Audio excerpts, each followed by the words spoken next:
What's up, everybody? Welcome back to the Switch It Up podcast, episode 6. This is probably the most depressing episode we will ever make. We lost. Let's get into it.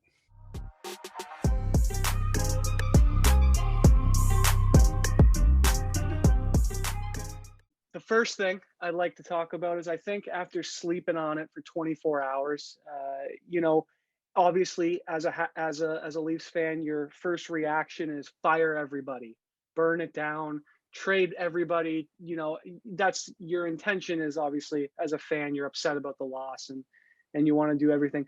However, I do think there are a few important questions as a Leafs fan that you have to ask. And going back, as I'm sure going back to 2013 with the loss there's mistakes that you make that you can pick up on. And it's the same with the Washington series. It's Matthews and Marner's first year in the playoffs. There's a lot to pick on there. First time in Boston, we're not even favored. We come back from the 3-1 deficit. We force a game 7, we lose. The next series, it's Boston again. Obviously, we get to game 7, we lose. Then there's the great comeback against Columbus. You lose. All of those series in the past, you had things you could build on as a team, right? In this series, there's nothing. There's no changes I would have made as a general manager, as a fan. There's nothing you can be upset about. Dubas made all the trades he could. He built a roster with veteran leadership. He did everything you could possibly do as a GM to force this team to put them in the best position they could possibly be. And it's so sad because I think it just has to be said that Marner and Matthews are not playoff players. And I think that's what we take out of this series until proven otherwise, because right now they're not. And obviously we'll get more into it, but I want to hear your reactions as well. What do you got? Man, I just got this Carey Price. That's all. Like he's the best goalie in the world when it comes to playoffs to hockey. Obviously, it sucks. Obviously, being a Leafs fan, watching the team just lose every year. But I think it was our second or third episode that I did or we did together. And the reason why I had the Habs winning in 7 was for this reason.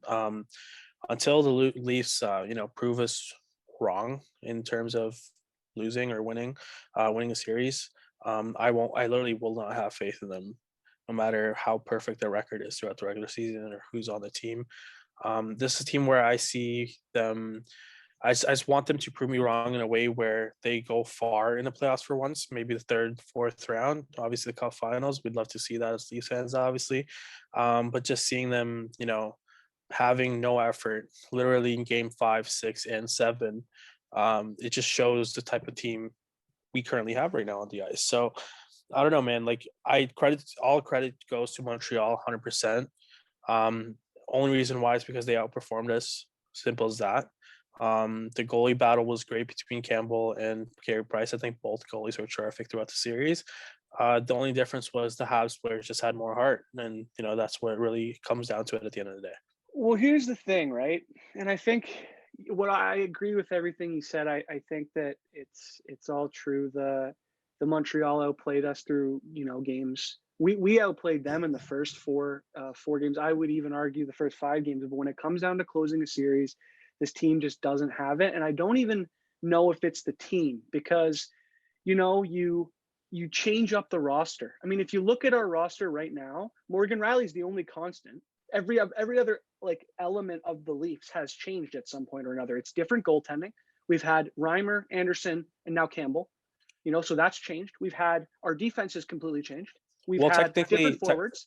Technically, I mean, Martin Murison is still in the, right. He's still there. Year in, year out, the roster has changed substantially every Yeah. year, with the core being Matthews, Marner, Nylander, Rielly, and you can throw maybe Frederik Andersen in there, but we'll leave it as those guys being the core. And I think what it boils down to is if you look at game 7 and the series as a whole, is the nerves were clearly there for me in game 7. Watching, you could tell Marner was shifty. He was so nervous. If you looked at me, he looked dejected the whole game. But I think more than that, It's that if you look at the series as a whole, it's that if you watch Colorado play, right? Nathan It's McKinnon, completely different. second best player in the league, he dominates. Matthews did not dominate.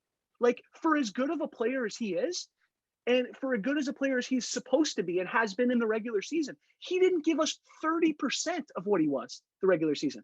It wasn't even close. Like, if you look at how we scored, just let me finish off this point. If you look at how we scored, right? If we get 30% of Matthews or Marner in the regular season, if one of them performs like they did in the regular season, we win the series, no doubt.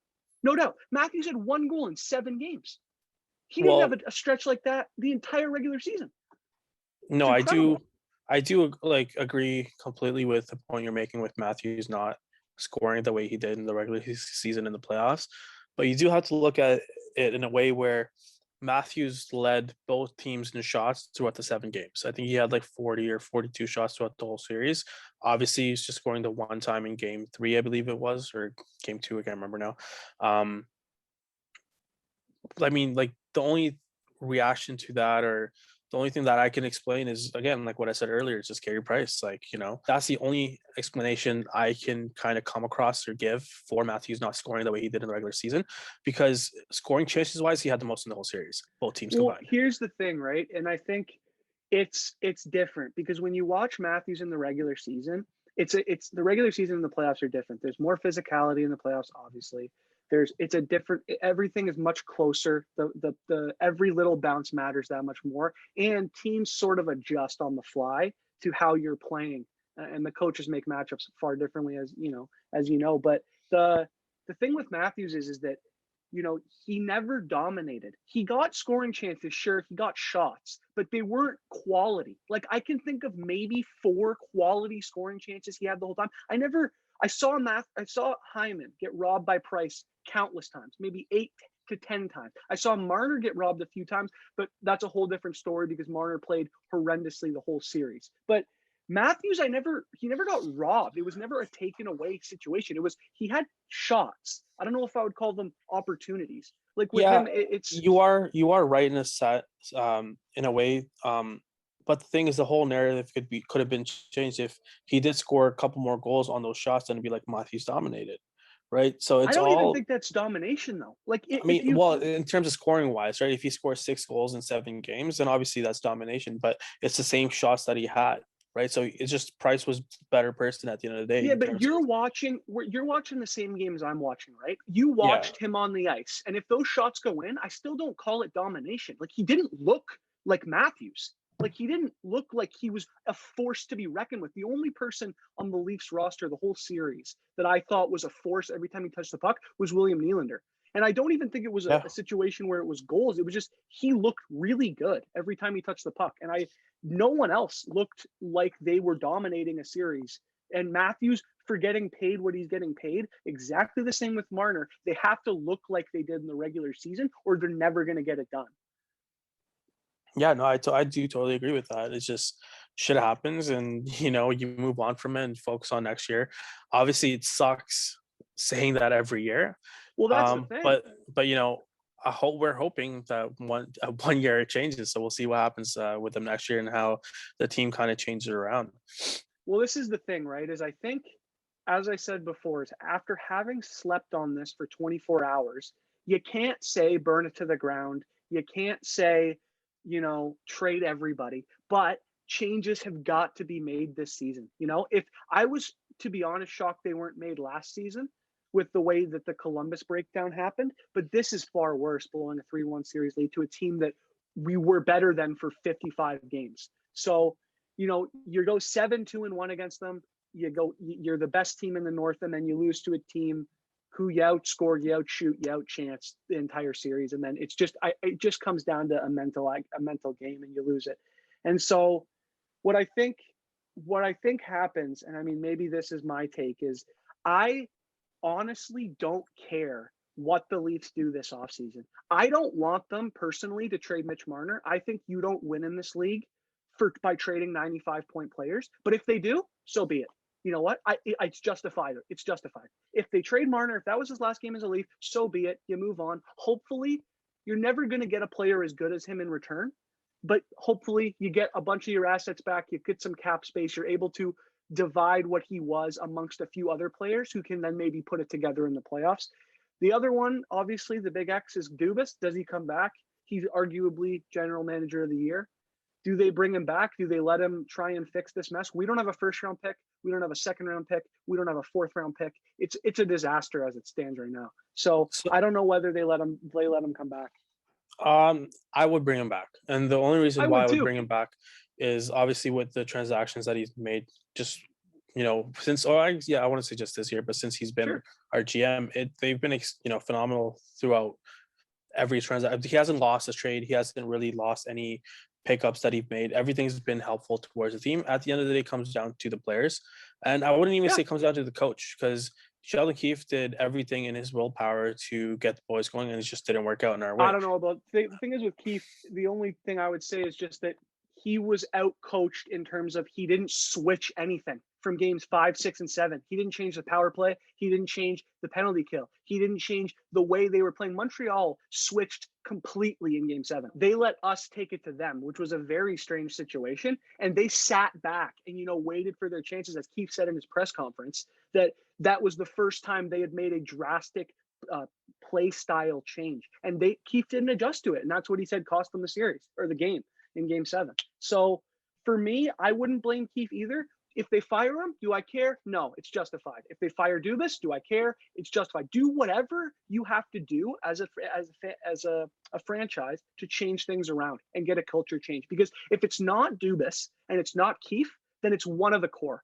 And then they got to go. And I don't think you touch Nylander. I don't think you can't touch Matthews. So it's got to be Marner, or it's got to be Riley, or it's got to be someone, because you can't keep this team together after 6 straight elimination game losses. You can't. Well, I mean, the whole narrative changed after game 1, obviously with the Tavares injury. With him in the lineup, at the end, it's all hindsight, because like we can both literally say like, yeah, the Leafs would have won with Tavares, but at the end of the day, you don't know, because he's just another regular player on the roster. I personally, what I would do for next year is I would keep the team exactly the same. In terms of our core guys, keep them together. It's still a huge learn. They're only 24. Right, they're literally only 24. I think William Nylander is the oldest out of the core young guys, and he's 25. Like, we, obviously as fans, we want to win every year, but it's just not possible to win every year. And you got to give the guys a chance. Now, Mitch Marner not performing in the playoffs, obviously, it's very frustrating. But you got to look at it in a way where he's a hometown kid, right? He has all the pressure in the world against him. When things aren't going his way, that pressure, it gets worse and worse game by game. And then you could see it in game 6 when he took that to over the glass penalty, right, the delay game. You could see it in his eyes when he's sitting in the box and Nylander's literally calming him down. And then you could see it in game 7 after each shot that he misses the net, or if Price saves it. You can see the frustration boil over. Now, we're asking for way too much out of these. I know they're getting paid millions, obviously, so they're expected to do so, but they're, at the end of the day, they're still human, right? We got to look at that factor of it as well. Now, did we lose? We gave up a 3-1 lead. Yes, one of the biggest chokes of the last decade, I'd say 100%. I think this is worse than game 7 in Boston 2013. This is our worst series loss, for absolutely. Yeah. But at the end of the day, like, I hate saying it, but there's still next year. We still have the team that we have. You learn from your mistakes, obviously. Hopefully this time we do learn that, right? We didn't learn it clearly from last year and the year before and the year before that. But at the end of the day, just take it day by day, or week by week, year by year, however you want to say it, with the Leafs, and let's get back at it next year. Now, looking at the team from what we have this year, notable or free agents basically that we probably won't bring back. Starting from the defensive point is Bogosian. I think he's gone, right? We don't have him signed for next year. Well, here's the issue, right? Is that you said what you would do is you'd keep the team the same. You'd keep the core the same, right? Yeah. Now, whatever the Leafs decide to do, I'm all in favor of. If they keep the core the same, great. If they trust it after 6 straight elimination game losses, then they trust it and they move forward, and that's what they decide to do. I don't know at what point what's going to change. I don't Yeah. know if it's going to be a GM. I don't know if it's going to be a coach. I don't know if it's going to be a player. I know something is going to change. I don't Yeah. know what it's going to be. However, as far as that goes, is the problem I have with keeping everything the same is that Zach Hyman is a free agent, right? Yeah. So you have to find money for him. Yeah. Freddie, he's obviously gone. I think we both agree with that. Jack Campbell has taken over the number one role. We can't I afford was him. Freddie would be a great backup, but yeah, I Yeah, do but we understand. can't afford the I money. understand the fact that we can't afford him. Yeah. Yeah. So there's that problem. There's Morgan Riley coming up. So you're going to have to free up some money there. And then there's the whole issue with the term, right? Is McDavid's locked for 8 years. Matthews only locked for 5. Yeah. Tavares' age comes in to a situation, right? And it's also the Marner contract as well. Is they're coming up, and we have what? I believe it's 2 years or 3 years left on Yeah. both of their Matthew. Yeah. contracts. Yeah. Yeah. So it's going to be a real interesting situation of if they do decide to blow it up, what do they, or not blow it up, but make a significant change, what do they get back? And then it's going to come down to, if we do decide to keep the core together, how do you improve? Because we don't have draft picks to get better. We don't have money to sign free agents to get better. And arguably, the guys we do have right now on minimum contracts, they're only getting older. And if they come back, they're not going to be as good as they were. So we're only going to get worse next year. So it's going to be a question of the guys that already blew it 6 times in a row are going to have to get their heads straight, and they're going to have to be the ones to take us over the hump. And I mean, until they do that, we're not going to get better, and it's going to be the definition of insanity, which is repeating the same thing over and over, hoping for a different result. Which something's got to give.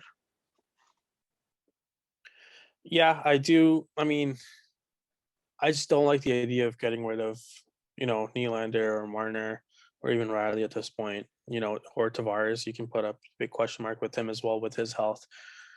Um, you know, like coaching shade, yeah, it does make sense in terms of people around Keefe, not Keefe himself, like the power play coaching, the penalty kill. Penalty kill was great throughout the whole series. Other than the last 2 games, game 6 and game 7 is where really Montreal scored their power play goals. That is where obviously it's the most important games, and you gave it up then. But other than that, throughout the whole series, it was fantastic. Now, the other point I do want to make for the series is that next year, it's going back to the old divisional format, how it was with the Atlantic, the Metropolitan, of the Pacific, and the whatever the other conference was. This season, how many times did the Leafs play the Habs? 17 times. That's the thing. It's 17 only going to games. get harder Right. to win. Well, no, it's not going to get harder. And the only reason I'm saying that is because if you're playing one team 17 times throughout a season, you're going to get, you're going to learn how they're playing. And with I'm Toronto talking being the about better team, playoffs. well, I mean, yeah, obviously it's going to get harder throughout each series as it goes on. But I'm talking about next year in terms of what we're expecting out of the Leafs is, they're not going to play a team 17 times throughout one season, including Regular playoffs. season, though. But Like that's what I'm the whole saying. thing. But that's the point I'm trying to make is that this season was different because you're playing each team.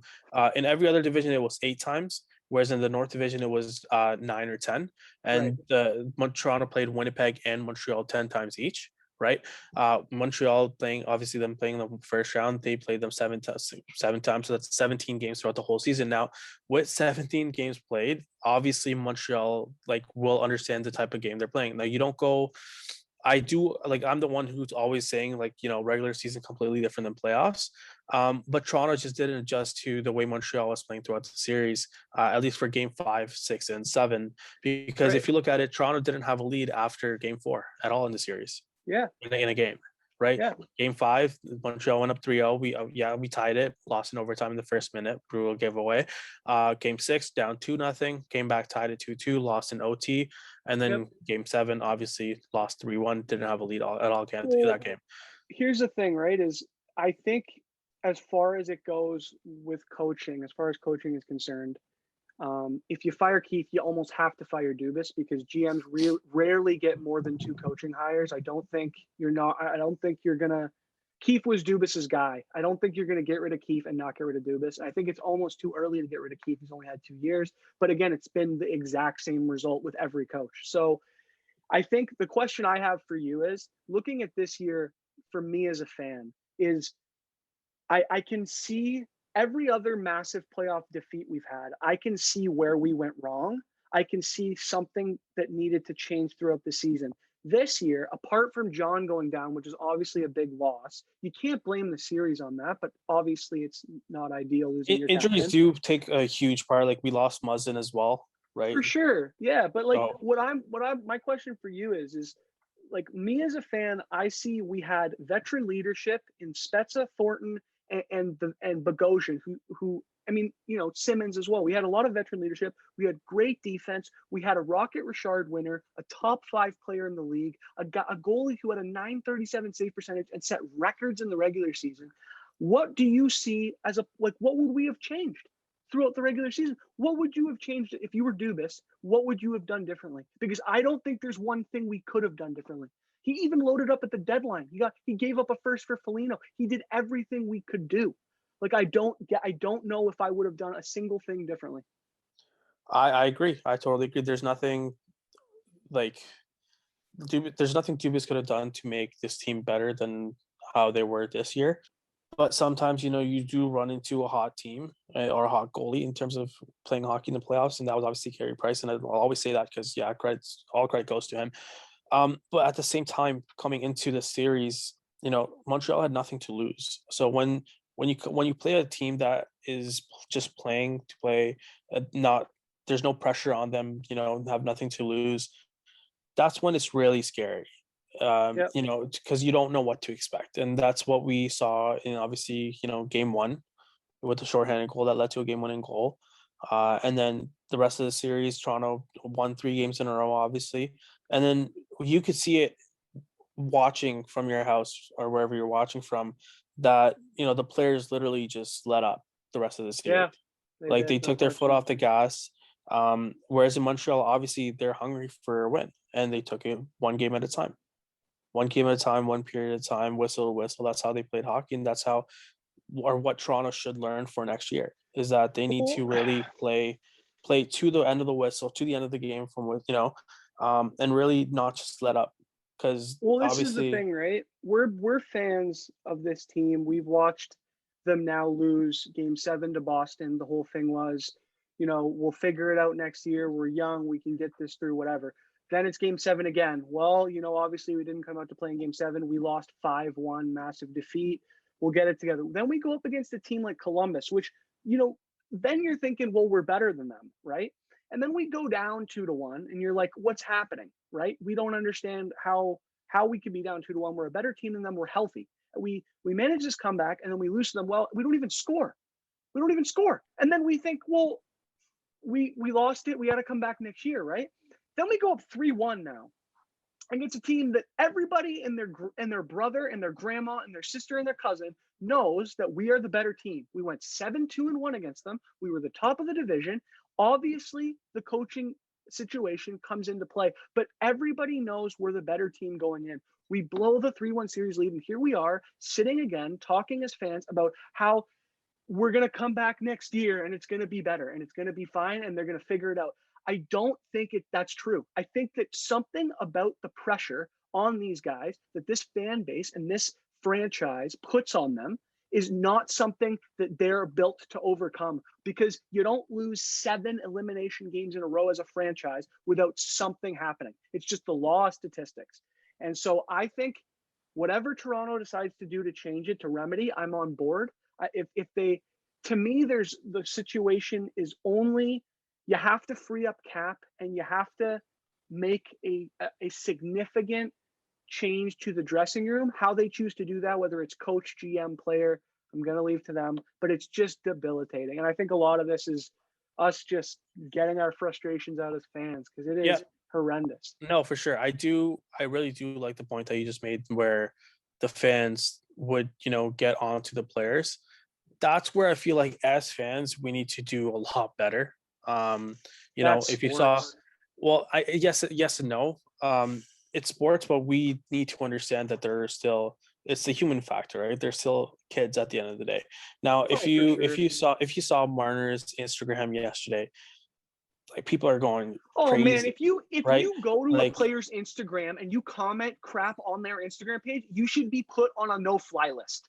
Like, that is bananas. See, that's the thing. And that's just not Game 7. That's throughout the whole series. Like, obviously Marner is going to see that. He's not going to respond to it because he's professional, but he's going to see that, and that will affect someone at the end of the day. For So as sure. I understand, I can't control everyone. I can't tell everyone to do something and they'll listen.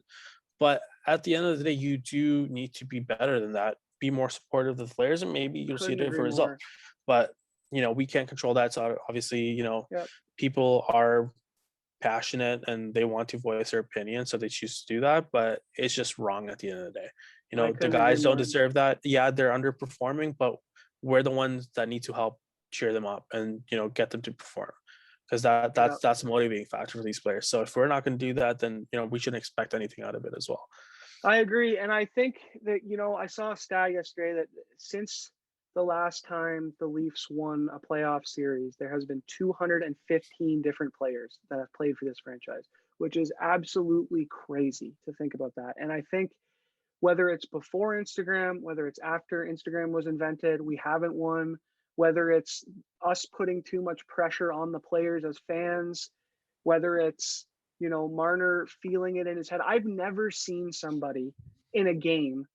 I've never been able to physically see nerves in a player before. And if you looked at Marner in game 7, he was as stiff as a board, man. He couldn't make plays. He wasn't making the Mitch Marner passes that we saw for 55 games in the regular season, or That's 56 what games. that's what pressure is, man. Like it truly does get to you. Like I played sports all my life, and anytime I'm in a pressure situation, I literally freeze. I'm like, man, like Right.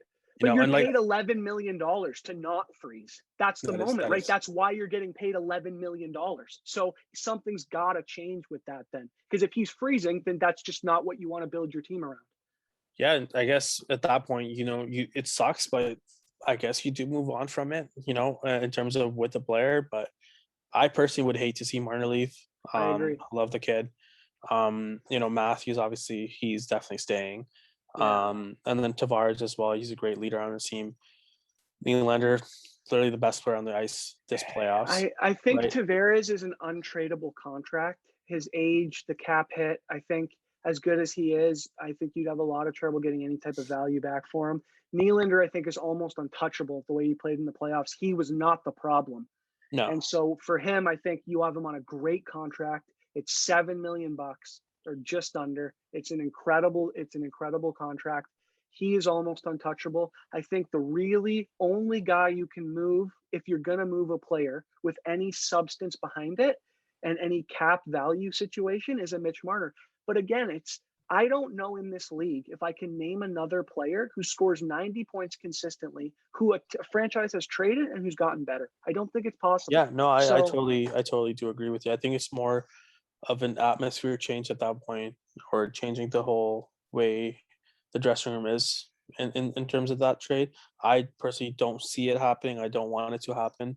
But coming back to my point that I was trying to make earlier is, with the lineup as it is right now, who do you see leaving, or who do you see us resigning? I personally would resign Jason Spezza for yeah, if he wants to play, by all another means. 1 year. Well, he did make it clear earlier this year when he got put on waivers for the first time, was that if anyone picks me up, I'm retiring.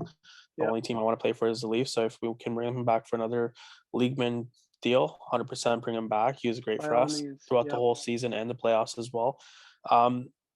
Joe Thorne's got to go. He's not coming Yeah, back. I agree completely. He's Um, going to retire. There's no way he comes yeah, back. Wayne Simmons as well. He's gone. I just don't see him. I mean, honestly, I am a little disappointed in Wayne Simmons. I completely agree. Only He was terrible. it was not the fact that he was terrible, because we didn't bring him to score, goals in the playoffs or even get a handful of points. It's just that there was no physical aspect of Yeah, he didn't provide hockey. anything. He If was you a and warm body. a lot of people did mention it earlier in the series, and I kind of just listened to it from 1 year out the other year. Never Sure. really paid attention to it, but it does. When I look at other games, this was probably the most boring series in terms Yeah, of a Leafs fan, at least, or a hockey fan. If you're a Habs fan, it's the best series, obviously, for sure, because of with the yeah, comeback. But if you're watching at it without a biased view, there was no hard hitting, there was nope. no fights, there's nothing that got. If there was a crowd, maybe that might change it. But Right. at the end of the day, it's just a really boring series It throughout, was. Yeah, it wasn't and exciting.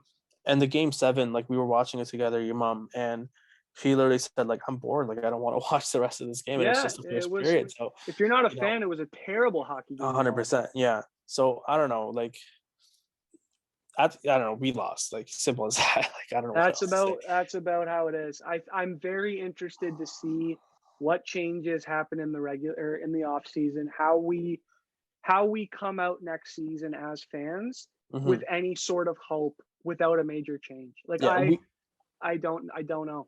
we signed Galchenyuk, or he was a waiver pickup. Yeah. And I'm sure he's not signed next year, right? So would you bring him back?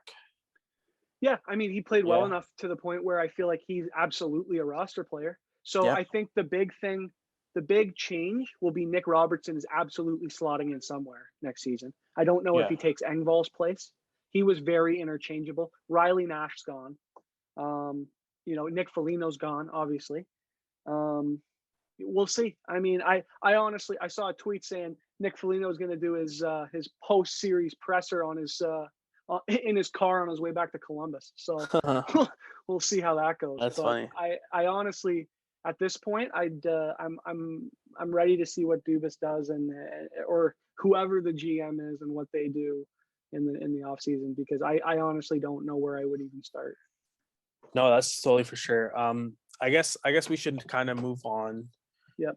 Talking about kind of get away from the Habs This and the Leafs series. depression. Yeah, this No, for absolute sure. depression. And like kind of go towards the rest of the playoffs and at least kind of go review the first round at least, because now it is officially over as of last night. And looking back into our second episode where we made more predictions towards each For other's sure. playoff series, we'll Tough start with look for the. me there. Holy crap. No, I mean, Jesus. I honestly think in terms of picking out the winner, I only got one wrong Yeah. personally. I think so. I might be wrong, so let's review it. But I genuinely do believe I think I got 7 of 8 series correct. Now, some of them, obviously, the games weren't there. I didn't guess the right amount of games, but picking out the winner, I'll take 7 of 8. Yeah. So looking at the Boston-Washington series, obviously Sure. someone had Washington winning in 6 games. Yeah, I'm not I gonna mean, say to be I'm fair, not I gonna said say his Washington. name. No, I said Washington. I want this on the record. I said Washington in 4 as a joke. I did see Washington doing a lot better than they did against Boston, but credit to Boston, that core is bonkers. Yeah. So I think that's got to give them credit there. For Tampa, Florida, I think I picked Florida in 6 with the caveat that if Kucherov comes out and plays like an MVP, Yeah. going to screen them, which they did. Yeah. And he did. And then I believe you also had Tampa. I had Tampa in 6. Yeah. So I had Boston in 7. I honestly like respects to Boston, credit to them. They played lights out. Yes, Washington had lots of injuries at the first 2 games, I want to say, with Samsonov not being able to play, Craig Anderson coming in last minute. And then I think it was Kuznetsov as well that was out for them. But shit like that happens. You got to play through it, and Boston took advantage of it. So props to them. They finished out the series in 5 games, and then coming back to the Tampa Florida series, that was probably the best series so far, I would say. Agreed. Which is I wish the Habs series, Habs and Leafs series was even like 10% of that. I would have been happy. Oh, dude, even with the outcome, I still would have been happy. But anyways, not focusing on the Habs and Leafs. Moving on. So yeah, you had Florida in 6. I had Tampa in 6. Tampa comes out in 6. Moving forward, I think we both had Colorado winning. We did, yeah. That was a given. I think you had them in 5. I had them sweeping St. Louis, which they did sweep St. Louis. That was also a crazy series. Surprisingly, I did predict a Kadri suspension. Hilarious. So I am sorry, Kadri. I am sorry, but Nazem, you're a joke. But some people just can't. I think moral of the story here is don't acquire any Leafs that were in our playoff teams. Just don't do it. It's a disaster. Hey, that is actually fake news. I will say that on record. It is fake news. Pittsburgh acquired Phil Kessel 1 back-to-back. I'm just saying. That's not this era though. That does not matter. And Kessel, that's way back. Bozak won his first year as well with St. Louis. I'm saying that's not this era. It's the Matthews era. Don't acquire people. Doesn't matter. You said that. You said that don't acquire people from this era. From the losing teams. This era is, I say, an era is 10 years. 2013 was 8 years ago. And so, Defining the era. I'm just saying, like Phil Kessel, elite hockey player, nice guy, tries hard, loves the game. Won back-to-back championships with Pittsburgh. Bozak won it the next year after, or sorry, Washington won, and then Bozak won after that. So before we get on to our predictions for round 2 here, I believe you went 7 of 8 with your only one wrong being the Wild against the. well, see, so I had two. Vegas. I had two upset picks. Obviously, Montreal in 7 being one of them. Yeah. And then I had Vegas in 7 as well, or the Minnesota Wild in 7 Which as well. almost happened. It almost happened. So, It's insane. Obviously Vegas, that's how Toronto should have closed it out with the way Vegas played. If you're listening, Matthews, Marner, Keefe, probably not, but watch that tape and learn from it. Simple as that. Yeah. But Carolina, Nashville, you had Carolina sweeping. I had Carolina in 5, It's but a lot we were closer than we thought. and then the next series after that, I believe, was Pittsburgh, New York. We both had New York winning, right? I think we both had them in 6 as well. Yeah. So, which credit to New York, they're a great team, and tough team to play against. 100%, and everyone really, it's just that type of hockey that they're playing. Like any team in the North Division, just watch their tapes. That's all I gotta say. Just watch their tapes and learn from it. I think that's all the series. Yep. Well, we had Winnipeg and Edmonton as well. That was a joke. I think you had Edmonton in 6, and I had Winnipeg in 7. None of us saw Winnipeg sweeping, but Sweep City. Props to Winnipeg. But see, that's the thing. As the one point I would like to make with superstar athletes or players in the NHL. You look at McDavid; he had 4 points in his series. Matthews had 5, a goal and 4 assists. And then you look at Crosby. I have no idea how many points Crosby had, 2. but 2 points. Okay, well, because you had him on your fantasy team, so you'd know for sure. All right. But they're phenomenal players. Don't get me wrong, but again, like playoffs wise, like I feel like they're the ones that do. I'm not talking about Crosby. He's won 3 cups, obviously. But with Matthews and McDavid, I feel like the pressure just gets the best of them, maybe sometimes, even including Marner and that. Whereas if you look at Nathan McKinnon, when you talked about him earlier, the difference there is that they're so deep, right? It's not just the star players. Is you can have a star player, but if they're not put in a situation where they have elite company, like for example, taking Toronto.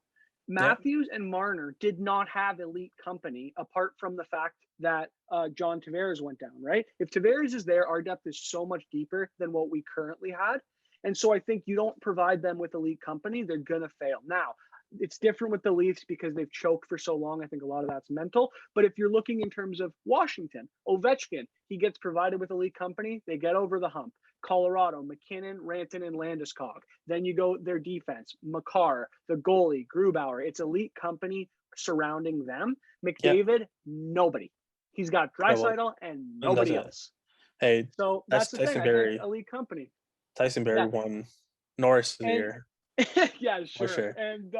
And Crosby too. Looking at him and his Stanley Cup teams: Kessel, Malkin, Letang, Gensel, Rust. It goes on and on and on. It's crazy. So you gotta surround them with these elite company that I wouldn't say they're elite company. I mean, if you're putting up 65 points as a role player, that's pretty elite company. I mean, Gensel, Rust, these guys are massive role players. Kunitz would be another one in terms of the thing. Kessel was a 90-point guy. Like these guys are putting up big numbers in terms of being role players. Like you're only gonna have so many superstars, right? Well, I mean, at the end of the day, Spezza did put up 35 points as a 4th liner. For sure, yeah, right? No doubt, and that's great. That's fantastic. And I'm not saying the Leafs need more elite company because I think playing with a guy like Marner, playing with a guy like Matthews, you're gonna get more points. Like I believe the last full season we played, we had almost 6 20-goal scorers. Like we have elite company. It's just we can't get it done. It's the psychology aspect with the Leafs. That's why I think I put them over here. Yeah, no, that is totally fair. All right, so let's move on to the second round. I'll quickly run by the matchups. So the first matchup you have is we'll start with what's starting tomorrow with the Jets and the Canadiens. What's your take on it? So this one it's it's kind of interesting to me for two reasons. And the first one is that I think a lot of it comes down to the fact, similarly to the Leafs series, is that I think the Jets are a far better team. I think they've proven that. They're on paper, they're a better team. They Yep. have they have arguably a similar goalie, or as close as you can get to a Yep. similar goalie, Hmm. that the Montreal Canadiens have, which I think is a big factor, as we learned in the first series. And Yep. I think on paper, I don't even know if there's another top six or even top nine in hockey that compares on paper as good as Winnipeg. So for me, I think it's a Winnipeg dominant series. I think if Montreal continues to play defensively, they're going to have a lot tougher time scoring on the Jets than they did on the Leafs, and Hmm. they didn't score a ton on the Leafs. So for me, I think I have Winnipeg in 5 or 6. If I had to pick one, I'm going to say 6, and that's where I think it boils down. Okay, fair enough. If you look at the regular season, they played 9 times. Winnipeg winning 3 or 6 of the games out of Yep. 9, and 3 of the wins that they've had were in overtime. Right, so Montreal's record against Winnipeg was 3-3-3. Right, now they've had, so Willie texted me earlier this morning to give my take on, or prediction on the series, and basically what I said to him was the Jets have a ton of rest. Right, having swept Edmonton, they've been resting, they've been practicing, they've been watching the series, right, with Montreal and Toronto. But at the same time, Montreal, they have all the momentum right now going in, right, with Yeah. this huge comeback. Price is playing lights out. Weber's playing lights out. Gallagher finally gets his first goal of the series, right, as game 1, or the first goal of game 7. I don't know, man. Like I think Montreal comes out of this series again, and I see them actually coming out in 6 games. You got Winnipeg in Really? 6. I see Montreal in 6. I genuinely do believe, with Price playing the way he is, they can go and play Colorado.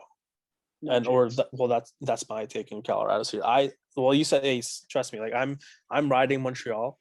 Um, I think for Willie, I said Winnipeg would maybe come out, but I did think about the series a lot.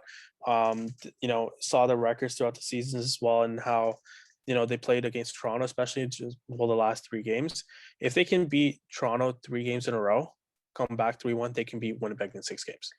See, the thing is with this series, and I don't want to dive too in depth to each of these, but my problem with the Winnipeg Jets and the Montreal Canadiens series is that for one, Winnipeg's completely healthy, and Yeah. So is Toronto wasn't. Montreal. So Yeah, is no, but Montreal. Yeah. that's what I'm saying is that I would argue that Winnipeg has, if you ranked the best players in this series, right? I think Yeah. Winnipeg has a top 4. Which, I mean, if you have 4 better players before you even slot in a single Canadian, I mean, it's you You said that about realistically Toronto, should. right? You can say that about Toronto as well. I don't know if I'd argue that. I'd probably put in Price before I'd put in Nylander. I would put in a guy like Shea Weber above that. But I don't think you can even make a case that you can put in a player before a Mark Scheifele, a Nick Ehlers, a Kyle Connor. Like, I don't even think it's close. And like, those guys are dominant players, just elite company. Blake Wheeler would be the 4th, obviously. But those guys are I would put Carey absolutely. Price over Blake Wheeler, and I with wouldn't. Blake Wheeler's a 90-point player consistently. Carey Like, Price it's is the best goalie in the league right now. sure, but I mean, if you have a great goalie, unless he's getting you shutouts every game, it's not going to matter. And as we just said before, like, Connor Hellebuck is as close as you can get, and he just shut down McDavid. So in terms of being able to shut down a guy like McDavid, Montreal is nobody in comparison to him. So again, it's tough to get not too heated about it. I have Winnipeg in 6. You got Montreal in 6. We'll Yeah. see how it comes down. It's going to be something. Sounds good. All right, so the next series, let's go over the Vegas and Colorado. Obviously, Best series. one Best game series. into it. I mean, yes, I do 100% agree with you. I just hope that the Jets and Canadiens have some kind of spark in it, right? So, there is some kind of If spark you're in the listening, North. guys, make it fun for the fans. Jesus. Yes, please. Come on. But yeah, so second round series for sure. Colorado, Vegas would be the best one for sure to watch as a new fan to the sport. What a Colorado collapse by Vegas, though. Oh, yeah, game 1. I mean, now I don't know if Vegas did this earlier in round 1, but they started Robin Leonard over Yeah, Fleury, right? Did they start? I personally don't. So I'm asking you if they started Leonard at all, Fleury got every start. right? So why make that change?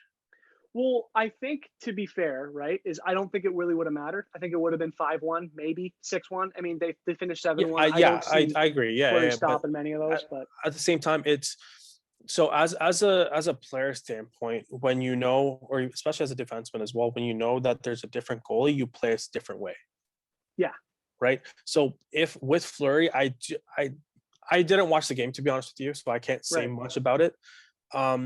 But I'm sure there would be a different outcome if with Fleury in that, because the guys in front of him are a lot more confident. Well, I mean, to be fair with this game is that like there was 8 minutes of penalties in the third where Colorado had a straight 8-minute Nine power minute play. power, 9 minute power Yeah, play. it was Yeah. bananas. I did see. Like, I did read on so that, but I would say going forward, you gotta think Fleury's the starter. But even so, I have Colorado in 6 games, and yeah, I don't think Colorado it gets pushed for. Like the Colorado power play is the most lethal power play I've ever seen in my life as yeah. a hockey fan. It is absolutely disgusting. Okay, so So I'm gonna say something ridiculous now. sure. Just be ready for it. Mhm. With the way they played last game, I have Colorado sweeping Vegas. Ooh, Now. bold take. So they're gonna sweep Vegas. They're gonna sweep Montreal next round, and then they'll play one of Tampa or Boston. Ooh, No, giving they away your picks that early. I that's see. that's my that's my take on it. Now I think we've said enough on the series. We can move on to the next Yep. one with the Boston and New York. The series is currently tied 1-1. They don't play tomorrow, but they play the day after. Yep. So they got a 2-day break in between. Boston wins the first game, right? It was 5-2, right? And then the Yep. second game, they could come back late and tie it 3-3, but New York comes out on a brutal giveaway, with resulting Casey is going down for breakaway, scoring on Tuukka winning the game It's a 4-3. best of 5 series now, boys. Right? I think Yeah, go for it. no, I think for me personally, I think it's going 7. And Yeah, unfortunately for my Leafs fandom, I think Boston comes out of it. It's disappointing. New York is the hardest team to play against. They seem like they're never out of a game, and yet Boston feels the same. When Boston comes down, or if they go down in a game or even down in a series, I never feel like they're out of it. So yeah. for me, I think it's going to be insanely close. It's going to be hard nosed hockey, and I got Boston in 7. I got Boston in 6. That's I just don't see the way how yesterday's game played out alone, the way Yeah, that Boston fought back and tied the game, and then for them to lose on a really bad giveaway where it went off a guy's skate into center ice and Casey goes off on a breakaway.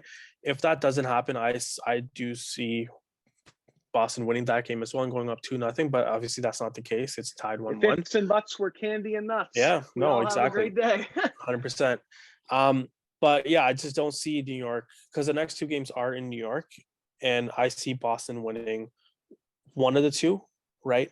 And then Boston comes back at game 5 at home. They win at home, and then they close out the series in New York. That's how I see it Yeah, going on. So yeah, I think we both have Boston winning the series. I got 6 them in and 6. 7. You got them in 7. All right, and then the last series of the playoffs, which is currently actually on, but there's a game going on right now. Oh It's yeah, Tampa, Carolina, right? Tampa won the first game, 2-1, very tight game, right? But currently, right now, there's 6 minutes left in the third, and they're up 2-0, right? So I'm not going to jinx it for them and say that they close out the game, but I'm not a I Tampa will. They fan, so I absolutely will. close out the So they game. close out the game, right? Yep. So Tampa will go up 2-0 in the series, and both games in Carolina, Yeah. right, with that crowd as well. So the next Yeah. game are in Tampa. Do we see a sweep happening? I personally don't. I think Carolina is a deep team where they can come out with one win, and I can see this series going 6 games. So you So think Tampa in I 6, got eh? Tampa at 6. Yeah, The thing is for me, right, is Tampa is insane. They're so dominant. They're ruthless. Their power play is almost as good as Colorado's. They are an incredible team to watch. And I would say they got just as good goaltending as Montreal and Winnipeg. I mean, they're right there. They're neck and neck. It's yep. Vasilevsky is something else. I got Carolina in 7. Let's go. I Okay, think finally we finally got so stuff from deep. Jacob. They're Yeah, so deep. They're so talented. They're Yeah. incredible to watch. I'm in love with Sebastian Aho. He's my favorite non-Leaf. He's my favorite player to watch in the NHL, who's not named Austin Matthews.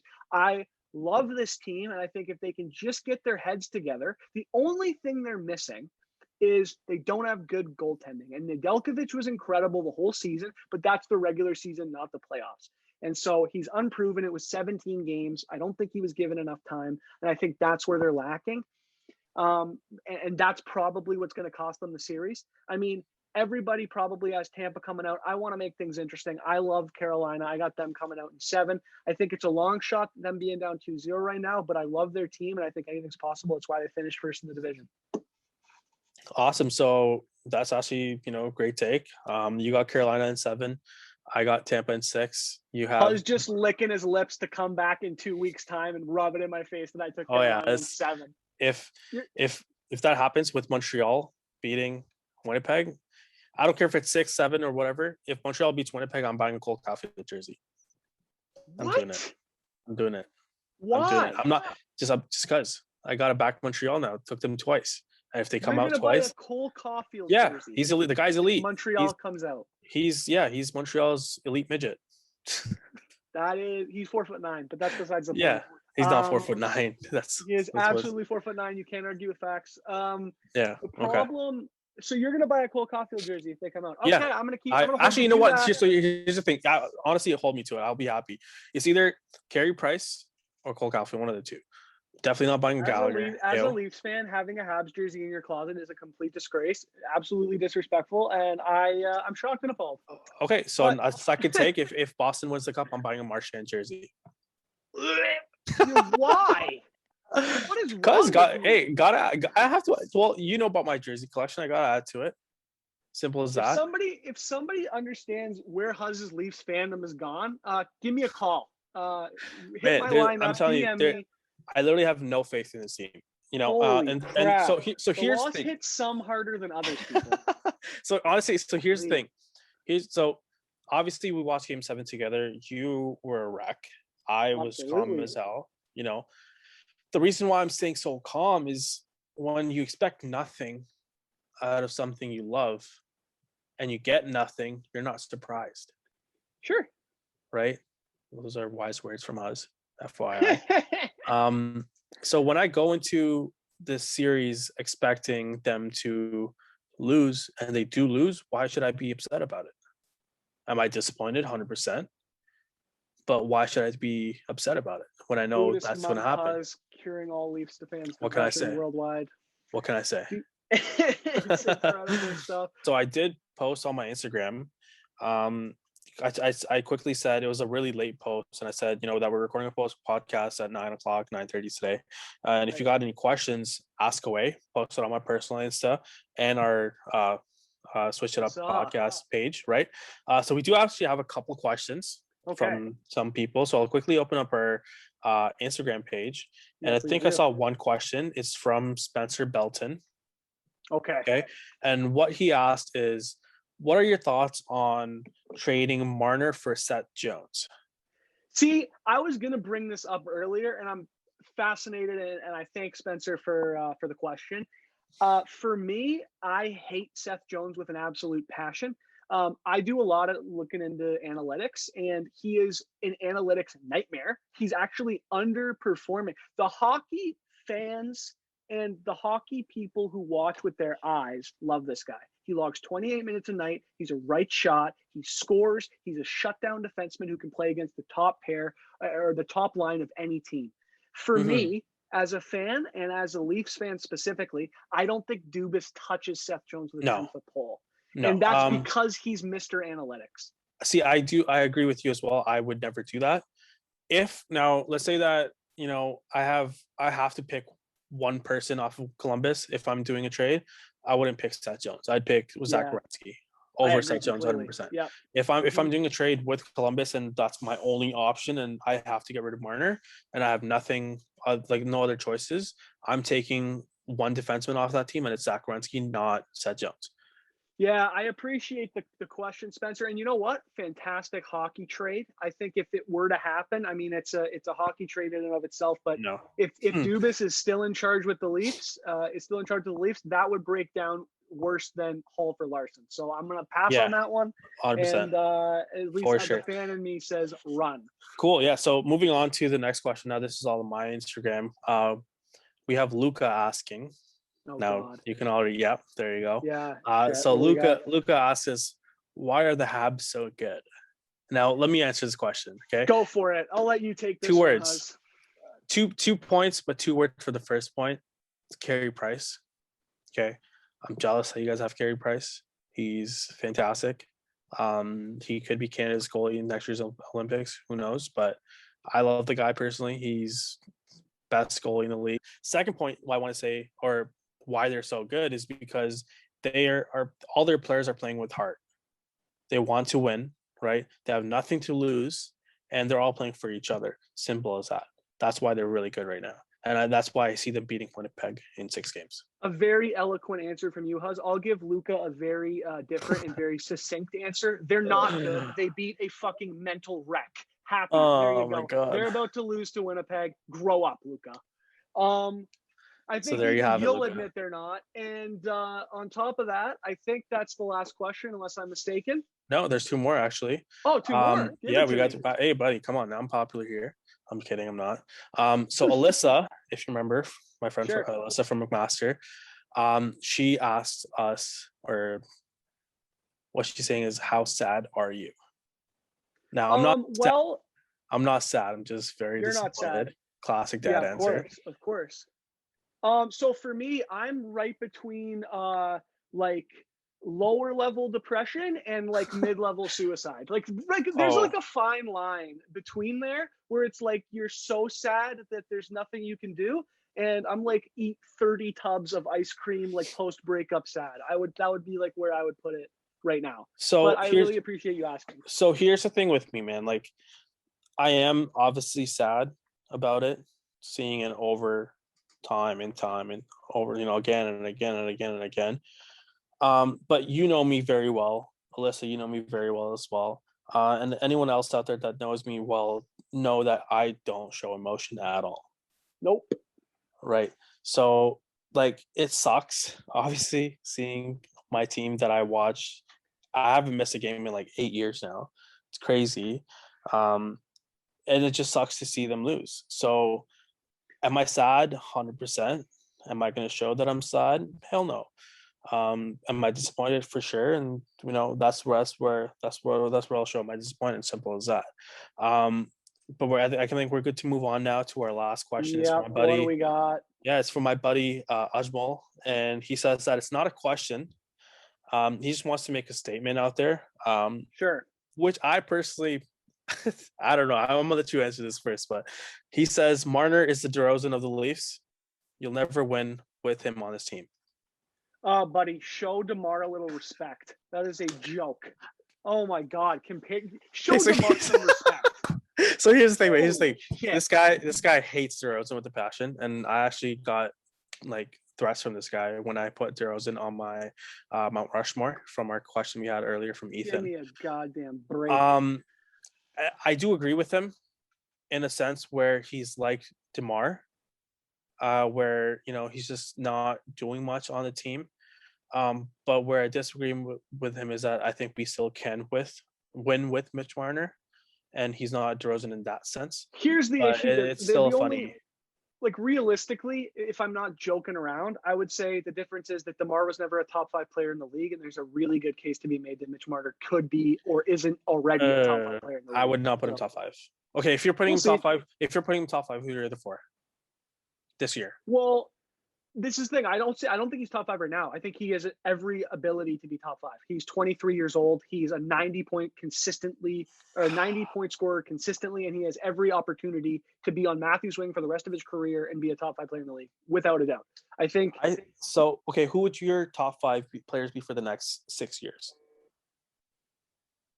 If I'm naming them right now, yeah, it would be Austin Matthews, in no particular order. Austin Matthews, Nathan McKinnon, Connor McDavid, Leon Draisaitl, and I mean, again, he's not there yet, but if I'm making this point, I See, would say Mitch well, Marner. I would definitely no. say he's a top 10 player without a Well, question. that's Right, there's a right big now. difference between top 10 and top 5, No, I'm saying he has right? the potential to So be a top 5 player. Absolutely. I okay, that's fair. I just don't see him. I just don't see him like him having the potential to be a top 5 player. I just don't see it. I absolutely do. I Crosby's have going to age out. Ovechkin's going to age out. They're all going to be gone. that's why you don't have them in your top 5 to begin with, right? So my top 5, I have number 1 would be I'm not going to say McDavid. I'm going to say Nathan McKinnon. That's my number 1 guy, That's ridiculous. right? Well, Ridiculous. fair enough. Look at McDavid's season he just had. Swept. The best hockey player on planet Earth. It's not even close. I don't even think anybody in the world would argue McKinnon. He got swept. He got swept. McKinnon's going to win a cup this year with Kadri. Oh, sure, his team's shit, but he's the With best player on Kadri. planet Earth. Yeah, fair enough. But it's coming back to the point where I made where Crosby. I think it was our first episode. Was Crosby makes players great around him, whereas McDavid doesn't, which obviously was true with this series. By him getting swept. But anyways, continuing to my next 4 candidates, I would put McDavid number 2. I would put Matthews number 3, Draisaitl number 4, and then I would put Sebastian Aho number 5. You could go Pasternak number 5. You could go Aho number 5. You could go Yeah, Kucherov, who you're clearly forgetting. You could go so many guys. All as I'm saying with this point is that Marner, if he's on Matthews' wing for the next 10 years, has every potential to score 120 points and be one of the best players in the league, top 5 player. He has the potential. I'm not saying he's going to do it. I'm not saying that it's a lock by any means. I'm saying that if he's on his wing for 10 years, that he's bound to do that eventually. Yeah, no, I do agree to an extent. I just don't see Marner finishing top 5 in the next decade. We'll see, I guess. I'll say the next decade. That's the Leafs for you. But yeah, that's all we have for today. Yep, that's it, guys. Appreciate it. Thanks for listening, and we'll see you next week.